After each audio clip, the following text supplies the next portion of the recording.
There's a village where people can fall asleep for days without waking up, a river so hot that anyone who falls in would boil alive, and a waterfall where blood seems to pour instead of water.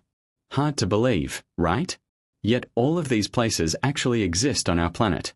And these are just a few examples.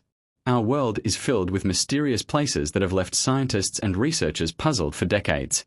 In today's video, we'll take you on a journey to explore some of the most unbelievable locations on Earth. Stay with us till the end. You won't want to miss this. Number 7. Mount Roraima. At first sight, it looks like a floating island above the clouds. In reality, this is Mount Roraima in Venezuela, one of the most unique natural wonders on the planet, standing tall at 2,810 meters.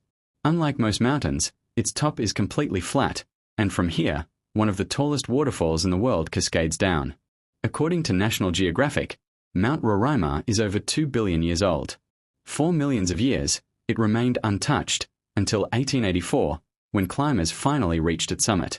What they discovered was astonishing: rare plants and animals that exist nowhere else on Earth. In fact, 53 species are found only on this mountain. Number 6. Kelimutu's tree-colored lakes. On Flores Island in Indonesia lies a mystery unlike any other. 3 lakes sitting side by side, each with a different color. Even more strange, these lakes change colors several times a year, sometimes up to 6 times, yet never once do all 3 share the same shade at the same time. This fascinating spot is part of Kelimutu National Park. Scientists believe the lakes sit above an active volcano, and gases escaping from it cause chemical reactions in the water, changing their colors. But the fact that the lakes never match in color remains unexplained. He expelled Ibrahim from the court and gave him nothing. Ibrahim, peace be upon him, returned to his family. On his way back, he filled his bag with sand, prayed to Allah, and by Allah's mercy, that sand was transformed into flour. When his family opened the bag, they found food, a miracle from Allah. Sometime later, Nimrod summoned Ibrahim, peace be upon him, to debate with him. He asked, "Who is your Lord?" Ibrahim replied, "My Lord is the one who gives life and death." Arrogantly, Nimrod answered, "I too give life and death." He brought 2 prisoners, one guilty and one innocent.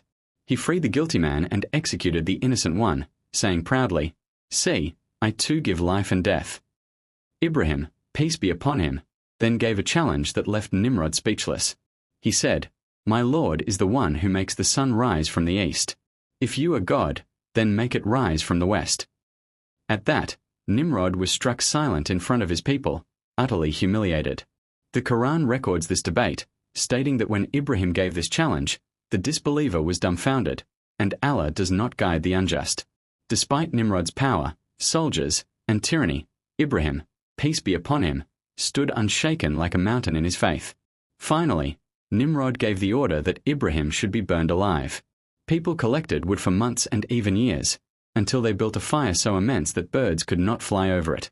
To hurl Ibrahim into it, they constructed the first catapult in history. Bound in chains, Ibrahim, peace be upon him, was cast into the inferno. As he was being thrown, Ibrahim prayed, "Allah is sufficient for me, and he is the best disposer of affairs." At that moment, Allah commanded the fire, "O fire, be cool and safe for Ibrahim."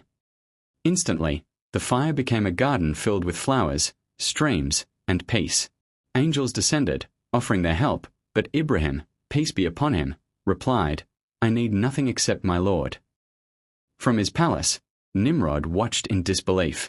Before his very eyes, Ibrahim sat unharmed, surrounded by what looked like paradise itself. His plan had failed completely.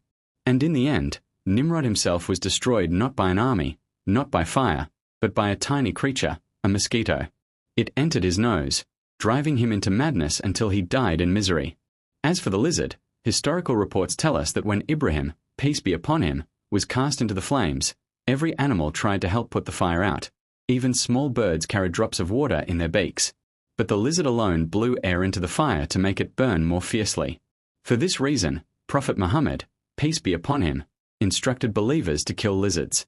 Frogs, however, were never to be harmed, because they tried to put the fire out. Would you like me to now shape this script into a voiceover style, with shorter, dramatic sentences and pauses, so it sounds powerful when narrated in a YouTube video?